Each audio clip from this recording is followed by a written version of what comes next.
Salouche. Salut à tous et à toutes, donc on se retrouve cette fois-ci pour une critique donc, de film. Et comme vous pouvez le remarquer, il n'y a pas la présence bruyante de Nanardo. Voilà. Bon, alors, donc, on va parler aujourd'hui, comme vous pouvez le constater à travers le look de HS, on va parler d'un film français d'une époque assez lointaine. C'est un petit indice. Donc on va parler du Comte de Monte Cristo, qui était sorti en juin, donc en juin 2024 cette année, et que avec je sais pas, les aléas de la vie, on n'a pas eu le temps, l'opportunité de faire la vidéo. Donc voilà, c'est le grand moment aujourd'hui. Et en plus on n'est pas en retard, on n'est pas forcément en retard puisque bon, la plupart des gens se sont jetés dessus comme pour tous les autres films, ont fait leurs vidéos, mais déjà nous on fonctionne forcément pas tout le temps comme ça non plus, hein, on s'en tape, si on doit avoir des vues on aura des vues, si on est regardé on sera regardé, c'est pas ça qui compte, c'est ce qu'on va dire sur le film déjà quand même. Ouais, abonnez-vous, mettez la cloche quand même. Et qu'est-ce que je voulais dire, le film, il faut savoir qu'à la base, le Comte de Monte Cristo est sorti 6 mois à l'avance, par rapport à sa sortie initiale. Normalement il devait sortir là, dans 3 jours. Donc là on est le 8 décembre, il devait sortir le 11 décembre, donc ce mercredi qui arrive là. Donc finalement, on est d'une certaine manière pas vraiment en retard, puisque le film ne devrait même pas être encore sorti en salle. Donc voilà, il avait avancé, donc on a vu cette chance-là d'avoir un film français, un très très bon film français qui a été avancé de 6 mois. Donc, maintenant je vais dire donc, le casting comme du film, comme d'habitude. Donc au casting, on retrouve Pierre Ninet pour jouer Edmond Dantès. Ensuite, Anna Maria Vartolomé, Vassili Schneider, Anaïs Demoustier, Laurent Lafitte, Julien de Saint-Jean, Julie de Bonnat, Bastien Bouillon, Patrick Mille, Pierre Francesco Favino. Ensuite, on a aussi Abdé Maziane, ou Maziane, Adèle Simphal, Oscar Lesage, Clémentine Berthe, Jérémy Covillo, Axel Baye, Laurent Dassault, alors là je ne sais pas exactement pourquoi, Stéphane Varupen, voilà, pour les Bruno Raffaelli. Bon, il y a quand même un sacré casting, hein. Là je mets en avant ceux qui sont vraiment les personnages majeurs, mais on pourrait dire donc Bruno Raffaelli pour les personnages mineurs, second rôle, Olivier Le Montagnier, je crois que c'est à peu près tout. Ouais, sinon c'est soit des personnages secondaires mais de premier plan quand même, soit des personnages de premier plan et quelques personnages secondaires. Et rôles secondaires. Voire très secondaires avec le début du film. Donc on va commencer comme d'habitude par les mauvais points de ce film, et Dieu sait qu'il n'y en a pas beaucoup. Voilà. À la grande rigueur, on pourrait dire que, vu que c'est très très proche du livre, parce que alors, oui, voilà, à la base ça vient d'un bouquin, hein, mais c'est très proche du livre, donc on pourrait se dire que on est juste en train de, alors avec moins de choses évidemment, du coup, reprendre le livre a énormément de, ça fait éventuellement un manque d'intérêt dans le sens où l'histoire, si tu la connais déjà, tu vas juste voir sur écran une histoire que tu connais déjà, mais à part ça, je vois pas vraiment. Bon, on va dire que alors moi personnellement, je n'ai pas vu, pas lu le livre en entier, voilà. Et souvent dans les romans, on a souvent les romans au fil du temps qui évoluent aussi. Il y a des réadaptations dans certains trucs, donc voilà, les livres peuvent être différents pour certaines choses. Alors moi j'ai lu à peine un quart du livre. Donc par contre le film m'a donné énormément envie de lire le livre ou les livres pour la suite, voilà.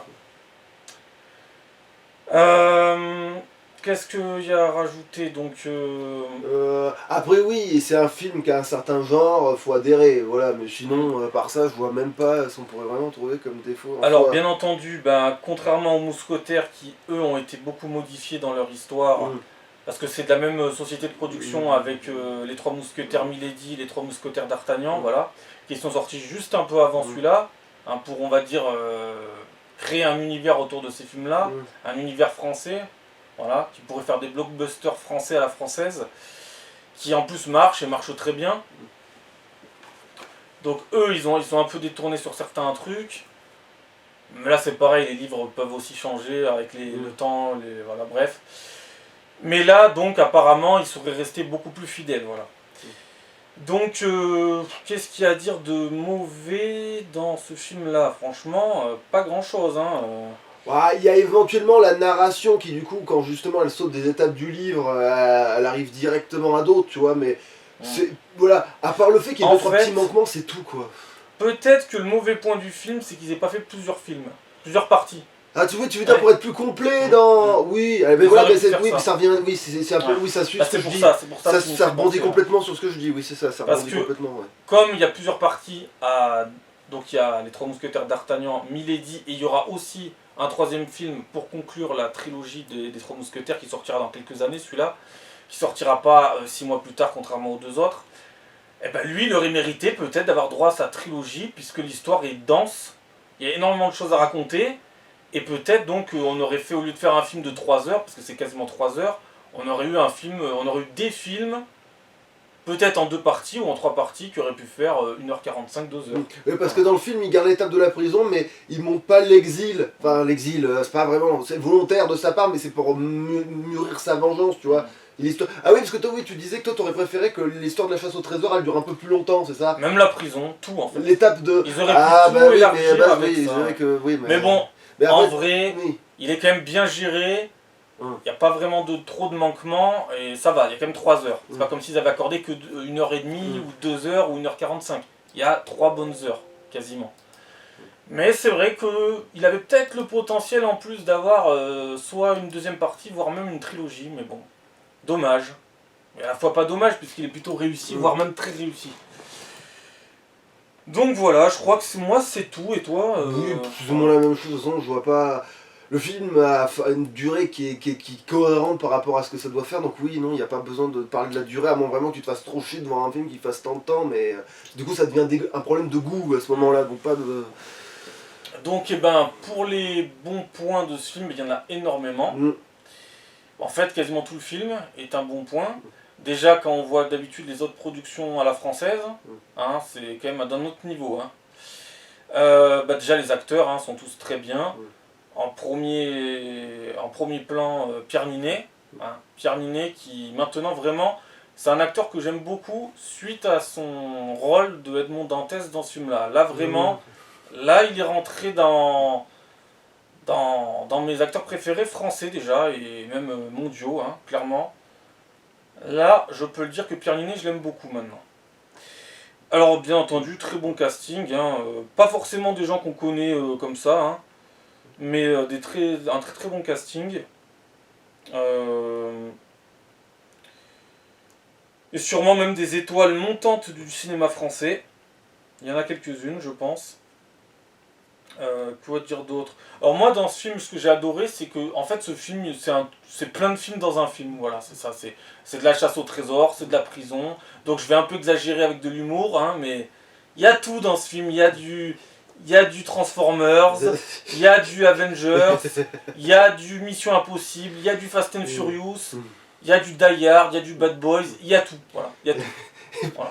Et pour rester dans l'esprit du fumé, admettons que on pourrait penser que justement, comme je disais, c'était proche du livre, bah techniquement c'est censé être pas si mal que ça, comme c'est censé être une qualité ça, mais surtout que à ceux qui se disent dans le passage où justement ils nagent depuis la prison jusqu'à la berge, tu vois, alors que c'est censé être une bonne distance de flotte déjà, mais à ceux qui disent que ouais en plus il a été en prison sous-alimenté tout ça, il a la force de nager jusque là, bah alors dites-vous que dans le bouquin justement, quand je dis que c'est équivalent, il y a quand même des trucs qui sont utilisés, c'est que c'est comme si dans le bouquin, genre dans le film, c'est vraiment il fait un bon kilomètre, voire même plus à la nage. Dites-vous qu'il fait une sorte, dans le bouquin, c'est une sorte de Nice-Marseille à la nage. Hein, voilà, donc c'est romancé de fou. Hein, donc le gars, il sait pas le gars, il a pas des petites brasses, tu vois. Bref, voilà. Mais genre, pour sortir de ça, voilà, bon, après sinon oui, c'est une excellente histoire bon, enfin, c'est surtout. On est surtout sur le côté histoire de vengeance dans l'adaptation dans ce cas-là. Hein. Histoire très humaine. Ouais, on est surtout dans le cadre de la vengeance qui est bien mûri, bien etc. Et aussi ça parle aussi de la futilité éventuelle de la vengeance, etc. au fur et à mesure. Donc les thématiques. Et ça parle aussi du temps qui passe. Voilà, les thématiques sont complexes. De ce qui est vraiment important et de ce qui ne l'est pas. Ouais. les thématiques, etc. Voilà. Et bien sûr de la puterie de certains hommes, etc. Parce que quand même c'est abusé. Mais voilà, donc il y a vraiment de tout. Il y a du One Piece, il y a de la chasse au trésor, il y a du Prison Break avec la prison. En vrai, il y a énormément de choses dans ce truc-là et j'adore, vraiment j'adore. Alors aussi, bien sûr, les paysages dans le film. Moi j'aime beaucoup les paysages dans les films et en vrai, donc là forcément, on est gâté niveau paysage, il y a quand même de quoi faire. Que dire de plus Il y a même de l'enquête, puisque Oui, il doit oui, c'est remonter vrai. Il y a même un aux gens peu qui de- l'ont trahi, il doit remonter sur les gens qui l'ont trahi, donc il y a même... Alors même si nous, techniquement, en tant que spectateurs, on sait avant lui qu'il y a une douille, voilà, lui, il découvre quand même au fur et à mesure qui est impliqué de plus en plus, etc. Il implique même d'autres gens, donc voilà, quoi, t'as même... Donc il y a, on va dire, des pincées de Sherlock Holmes, Mm. puisqu'on est quand même dans une époque un peu qui... Voilà. C'est carrément antérieur, en fait, mais c'est pas... Oui, mais au niveau habillement, etc. Oui, voilà, ça c'est pourrait coller encore, allez, à la rigueur, oui. Donc il y a des pincées de Sherlock Holmes, il y a... Moi de toute façon ça m'a fait penser à plein de films, il y a des petites pincées dans les décors ou dans ce qu'ils mettaient en scène. Il y a aussi des pincées de... Ah bah tiens, mais parlons-en justement de de la décor et Ligue tout, parce que... des Gentlemen extraordinaires. Je trouve qu'il y a même du Ocean Eleven, hein, d'une certaine manière, un petit peu. En fait, il y a de tout. Oui, le coup de monter une équipe pour... oui, voilà, oui, c'est ça. Ouais. Ouais. Bref, qu'est-ce que je voulais dire? Oui, par contre, oui, au niveau des décors, oui, on est carrément sur du... ouais, il y a une ambiance qui est pas du tout dégueulasse. Aussi bien dans le mode horrible, dans le sens de la prison, etc., où on te fait bien sentir que c'est oppressif, que quand il te montre le gars qui vit dans sa grande baraque, trop stylé, parce que voilà, il a réussi à devenir pété de thunes, etc. Voilà, oui, voilà, c'est vraiment... oui... C'est impressionnant quand même. Tu vois qu'ils ont mis le budget et tout, c'est bien ça.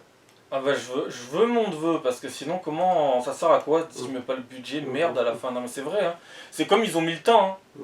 Ils ont mis 3 heures, voilà. Et puis ils ont trouvé quand même le moyen de coller de l'action dans ce film, hein, quand même. Hein. Il y a quand même de l'action. Alors bon, c'est sûr, c'est pas tout le temps parce que le film il est entrecoupé, comme je disais, il fait sa narration, hein, comme il voilà, comme il peut par rapport au fait que le bouquin Par soit contre, immense. alors, c'est vrai que j'aurais pu le mettre dans les mauvais points parce que je n'y pense que maintenant. Hein. C'est Patrick Mill, donc c'est le baron Danglars. Ce que je comprends pas, c'est comment vous pouvez prendre un acteur qui a déjà joué il y a pas longtemps dans Les Trois Mousquetaires, donc dans la même société de production. Il n'y a pas d'autres acteurs qu'on peut prendre. Après, souvent, ouais, tu travailles déjà sur le place, donc oui, on t'a pris parce que. C'est voilà, pas comme déjà... s'il n'y avait pas, je pense, matière à trouver quelqu'un d'autre. Bah après, oui, mais après, c'est normal de tourner avec les gens que tu connais, mais bon. Voilà, donc c'était juste maintenant que j'y pense. Mm. Sinon, j'ai énormément apprécié de retrouver Pierre Francesco Favino, donc qui joue l'abbé Faria. Ça faisait plaisir de le retrouver. La dernière fois que je l'avais vu, c'était dans Narnia, le prince Caspian, chapitre 2 donc. Et c'est un acteur que j'aime beaucoup et je le vois très peu dans ce que je regarde. Donc là, j'étais très content de le retrouver dans ce film-là, surtout qu'il joue très bien. Ah oui, puis en plus, en parlant des thématiques, t'as aussi la dualité amoureuse du fait que. Il y a aussi les tranchants, voilà, du fait que le gars il souffre aussi de façon sentimentale. Alors, il souffre doublement, voire triplement, mais. En fait, le mec passe son temps à souffrir, quoi. Même quand le mec est sorti de la merde, il souffre encore. Il était dans la merde, il souffrait. Je me demande même s'il souffre pas plus quand il est riche que quand il est pauvre. Je me demande des fois presque dans le film parce que. Ah bah oui, vu qu'il mûrit sa vengeance, évidemment, d'ailleurs c'est une thématique de truc qui fait que il a pas couru après, il a couru après sa vengeance et pas après le fait d'être heureux à nouveau. Il a pas, voilà quoi, il est resté coincé dans le passé, voilà, voilà. Donc ce film est clairement un bijou, un joyau, un saphir, une pierre précieuse du trésor de Monte Cristo. Hein, c'est le One Piece des films français. Voilà. Vraiment, je suis dithyrambique. Vraiment. Parce que quand on voit des fois ce qu'on nous pond, tu peux que être dithyrambique. Si tu l'es pas là, tu l'es quand. Voilà, c'est la question. Hein. Après, oui, franchement, le casting, même le majordome, très très bien casté, le majordome, Abdé Maziane, qui joue Jacopo. Très très bien casté. Je trouvais qu'il avait une tête vraiment très très bien castée pour jouer ce rôle-là. Puis il y a tout dans le film, il y a les cultures, il y a le voyage, il y a tout. Il y a vraiment tout. Voilà, c'est... J'espère après la fin de la vidéo que je vais pas me dire j'ai oublié des trucs parce que c'est ça le problème en ce moment. Bah en fait à la fois il y a beaucoup de choses à dire mais sans s'étaler, genre sans aller dans des détails très justement c'est vrai qu'on on tourne sur voilà quoi, on se retrouve ouais. Si on ne veut pas trop développer parce que sinon oui on se met à raconter le film quoi. Donc voilà, comme je vous ai dit au début de la vidéo, donc le film devait sortir initialement là dans 3 jours, cette semaine le mercredi. En fait comme Avatar 3, qui a lui a été aussi décalé à l'année prochaine, en décembre de l'année prochaine, bah lui on a eu la chance par contre de l'avoir lui beaucoup plus tôt, 6 mois à l'avance, et donc on est pile encore dans les délais pour faire la critique. Le DVD n'est même pas encore sorti, donc dès qu'il sort, je vais me ruer dessus pour l'avoir. Parce que c'est quand même un film qui vaut le coup. Et puis il faudra qu'on le regarde avec Nanardo, parce que lui ne l'a pas vu, hein, vu qu'il n'y a pas la présence bruyante de Nanardo dans cette vidéo. Donc voilà. Que dire de plus Ah mais tu ne devais pas parler de la gonzesse justement. La gonzesse. Ben celle qui justement qui l'adopte dans le film. Ah bon bah qu'est-ce qu'il y aurait à dire? À part qu'elle est, c'est une très bonne actrice, voilà. Non, non, non, mais faut dire qu'elle est très bien castée, que ce soit pour ses talents d'actrice et pour son physique, bien évidemment. On va pas être hypocrite. Ah et oui, hein, c'est comme le majordome Jacopo. Il a aussi été pris pour son physique, pas forcément pour les mêmes raisons, mais le physique dans le cinéma c'est très important, selon le rôle que tu joues. Surtout que le bouquin il insiste bien sur le fait que les gens sont beaux dans ce truc-là, donc oui, tu vois. Non, mais très bonne actrice, et je pense qu'elle a même une très grande carrière qui va se profiler à l'horizon. Hein. Après aussi, Vassili Schneider, qui joue Albert de Morcerf, très bon acteur, qui est à peu près du même âge. Et en plus, ça a l'air d'être une actrice bien complète dans le sens où elle sait aussi chanter, mais voilà, tu vois, ça a l'air d'être. Bon, après, attention, les chants dans les films, faut pas trop s'y fier. C'est vrai, mais souvent, voilà, oui, je sais que maintenant on peut truquer d'un tas de trucs, ça je sais, mais en général, on aurait tendance à caster quand même quelqu'un qui sait le faire aussi. Ça serait logique, ouais. Anaïs Desmoustiers, Mercedes aussi. Laurent Lafitte, c'est vrai que. Alors j'entendais souvent parler de Laurent Lafitte et je n'avais pas vu qui c'était Laurent Lafitte, et ben j'ai découvert qui c'était à travers le film. Mais en fait, de toute façon, tous les acteurs sont bons. Hein. Julien de Saint-Jean qui joue Andrea, pareil. Bastien Bouillon, pareil. Alors Bastien Bouillon, ils ont pas mis son rôle, ils ont mis acteur. Les autres, ils ont tous leur rôle, mais pas lui. Non mais oui, je tiens à préciser que j'ai énormément apprécié la performance d'Anna Maria Vartolomé, hein, qui joue Haydée, voilà. Mais Pierre Ninet, voilà, Pierre Ninet crève l'écran dans ce film. Là, il mérite vraiment d'être considéré comme vraiment un très bon acteur français, un très bon acteur dans le monde même. Même, je m'étonne qu'il soit pas souvent dans des blockbusters américains. Maintenant que je l'ai Après, oui, il joue le beau rôle, mais enfin, il joue le rôle bien mis en avant, etc. Mais oui. Mais au moins il le fait quoi, il porte le truc quoi, ça. Oui, il faut le faire quand même de jouer un gars aussi torturé, voilà. Non mais il y a vraiment tout, il y a du Mission Impossible avec les masques, il y a du Ocean Eleven, du Fast and Furious dans le fait de monter une équipe. Non vraiment, hein, il y a des petites pincées de tout ça là-dedans. Alors bien sûr il n'y a pas du Transformers, il n'y a pas, Bumblebee, il n'y a pas Megatron ou Optimus, hein, on est d'accord. Mais il y a énormément de choses. Hein. Il y a du 50 nuances degrés, il y a du Twilight, voilà, il y a tout, mais il y a vraiment tout dans ce film. C'est ça qui est trop bien.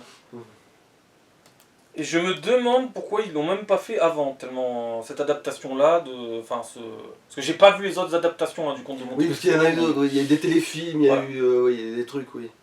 Donc voilà, celui-là il mérite de tout exploser au box-office, clairement, il n'y a pas à se poser la question de pourquoi ça marche là. Ah oui, puis aussi pourquoi c'est bien de l'avoir aussi comme ça, aussi sous ce format-là, ce film, c'est que d'habitude, voilà, souvent c'est condamné à se retrouver en téléfilm, ce genre de truc, parce qu'un téléfilm ça peut être plus long, et souvent c'est joué d'une façon un peu plus monocorde, etc. Alors que là, on a vraiment des mises en scène et tout, on a une ambiance vraiment travaillée, etc. Il y a pas de, ça fait pas froid, ça fait pas, comment on pourrait appeler ça ? Ouais, je vois ce que tu veux dire. Putain, comment ça, putain, il y a un terme bien précis pour parler de ça, bordel de merde. Ça fait pas commandé, tu vois, ça fait pas esthétiquement fabriqué, ça fait vraiment artistique, tout ça, c'est porté, tu vois.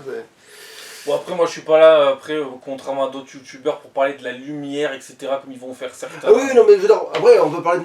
Oui, non, mais c'est pas par rapport à ce que tu dis, toi. Oui, oui, non, C'est par rapport à certains Oui, youtubeurs. mais là, Parce que moi, souvent, je me limite à ce que vaut un casting, les paysages, machin. Mais quand je vois, machin, la lumière, la luminosité, le CGI, machin, Oui. bon, Oui, voilà. mais il y a une limite à dire, ouais, non, parce que je dis, les gars, il y a une limite à dire, alors là, on a cadré ce truc-là pour une certaine raison, et parce que c'est évident que c'est pour ça, tu vois, genre dire, parce qu'il y a des règles dans le cinéma, il y a des codes, et de dire, alors là, je vais surinterpréter comme une saloperie, parce que je vais commencer à dire, oui, alors c'est ça, parce que dans le livre, à un moment donné, on parle de l'académie des machins, tu vois, voilà, genre, tu sais, quand tu vas trop loin, sur juste un seul plan, genre, tu commences à surinterpréter, et là aussi c'est pour montrer la tension sexuelle naissante entre les deux antagonistes. Mais non, non plus, jamais de la vie. Genre, non, ils ont juste fait ce plan parce qu'il y avait besoin qu'il y ait un mec qui soit mis en valeur par rapport à l'autre, parce qu'il y en avait un qui avait l'ascendant dans cette situation, c'est tout. On a juste mis le garrot des escaliers parce que, et où on a mis le mec assis parce qu'il y en a un, il contrôle la situation,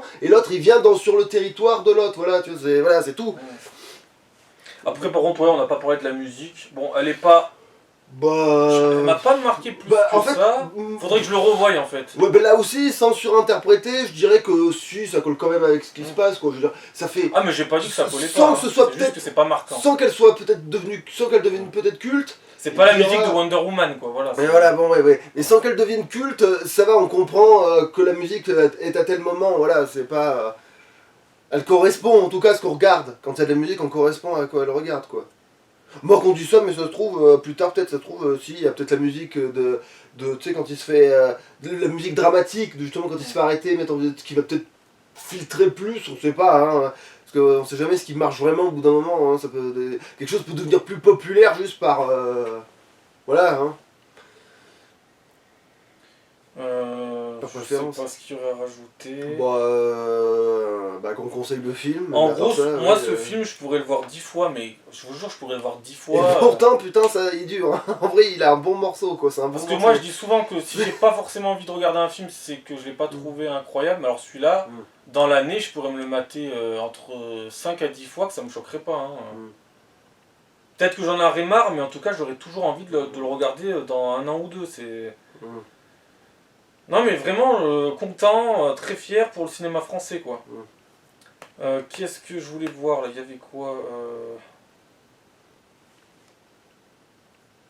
Ouais, en plus, c'est très rare qu'un film sorte 6 mois à l'avance. En général, c'est plutôt en retard. En plus, pour être bon, oui, c'est pour. Parce que normalement, quand c'est sorti en avance, c'est parce que c'est bâclé et que c'est pas forcément une bonne chose. Donc, Allociné lui a mis 4,5 sur 5. Moi, je serais tenté de lui mettre 4,9. Voilà. Ouais, parce que si tu mets pas... Ah bah c'est sûr que dans son genre, oui, il est ouf. Et il avait un budget de 42,9 millions d'euros. Et j'ai pas cité le réalisateur, c'est Alexandre de la Patelière et Mathieu Delaporte. Voilà. Il y avait 2 réalisateurs donc. Alexandre de la Patelière et Mathieu Delaporte. Sorti donc le 28 juin 2024, donc ça fait bientôt 6 mois, mais on est toujours dans les délais. Producteur Dimitri Rassam, qu'est-ce qu'il y aurait d'autre à rajouter? Ben, je crois que c'est bon. Voilà, on peut mettre une note, ouais. Oui, voilà. Un bon 9, hein, quand même. Moi, ma note se situe entre 9 et 10, ce qui est très rare. Ouais, voilà. Voilà. 9 et 10. Pas moins, ça c'est sûr. Oui. C'est pas négociable et je pourrais pas entendre quelqu'un sur YouTube dire que c'est de la merde, c'est impossible. Parce que quand il a le droit de dire qu'il aime pas, mais pas que c'est de la merde. Bien sûr, il a le droit de dire qu'il aime pas, ça c'est sûr, mais alors là, faudra m'expliquer. Hein. Après, tu peux ne pas aimer le genre, c'est sûr. Mais c'est con, parce que c'est bien, en fait. Et alors, c'est vrai, il faut quand même dire que les 3 Mousquetaires, les 2 films étaient bons, mais dans le, on va dire dans leur univers avec lui, ils sont moins bons que lui, même s'ils sont très bons. Ils sont moins bons que lui. Alors, j'aimerais bien que le 3e des 3 Mousquetaires, il le fasse tout aussi bon que celui-là. Ça serait super. Bah après, je me demande si c'est pas justement l'ironie du fait que tu sais, t'aurais voulu avoir plus de trucs, mais est-ce que justement, en plus, tu veux mettre des choses, au moins forcément, t'arriveras peut-être à adapter quelque chose qui fait que. Ah, mais ils auraient pu se paumer en faisant plusieurs. Voilà, vu que les Mousquetaires, ils s'élangent en 3 films, parce que oui, c'est aussi long comme histoire, c'est velu le lore de tout ça, et du coup, tu te dis, est-ce que c'est pas justement d'en mettre tant que à un moment donné tu tombes sur des scènes qui sont un peu longuettes pour pas forcément grand chose, parce que Ouais, ils ont adapté un dialogue, tu sais, ils adaptent une scène de dialogue où ils se disent ah ben là oui ça pourrait faire du sens par rapport à l'histoire, oui mais pour un spectateur c'est chiant à regarder. Alors oui c'est important, il se Ça passe dépend lesquels. le mais- dialogue est là mais c'est peu de chiant à regarder. C'est sûr que si tu vas voir au cinéma pour le divertissement, tout n'est pas forcément Mais ils voilà. ont essayé de prendre l'essentiel, Ouais, quoi, voilà, de faire ouais, un c'est ça. condensé. Hum. Ils auraient pu se paumer en faisant 2 parties ou 3 parties, comme ils auraient pu très bien faire aussi un Oui, très bon oui, résultat, oui, comme celui-là, mais divisé en 3. oui. Quoi. Ouais. Donc oui, voilà, 9 sur 10, parce que quand moi des fois j'entends sur YouTube par exemple des gens, par exemple, bon ça n'a rien à voir, mais vont littéralement chier sur le film Wonka et vont dire ah machin, ça... Non, ça me gave, vraiment ça me gave. Surtout quand les films sont pas mauvais. Hein. Hum. Et il y a des gens qui n'attendent que ça, de se jeter sur l'échec le pseudo-échec d'un film, parce que ça dépend des goûts et des couleurs, et n'attendent que ça, vraiment que ça. Donc c'est triste, mais c'est comme ça. J'essaie de repenser si j'ai un autre truc à rajouter, mais sinon ça devrait être bon. Je pense que quand on le regardera en DVD avec Nanardo, ça devrait lui plaire. Hein, je pense pas que Nanardo va pinailler. Hein, j'essaie de lui donner de l'existence dans cette vidéo. Voilà, parce qu'en général il est là. Voilà. Je pense même que ça va beaucoup lui plaire. Et puis voilà. Je pense qu'on était suffisamment en look de détenu du château d'If. Hein. Je pense qu'on a suffisamment de choses pour jouer ce rôle-là. Hein. Voilà. Je pense qu'on s'est mis en condition. Et puis voilà. Allez. Ouais, allez, salut. Salut à la prochaine. Sans doute cette fois-ci avec Nanardo.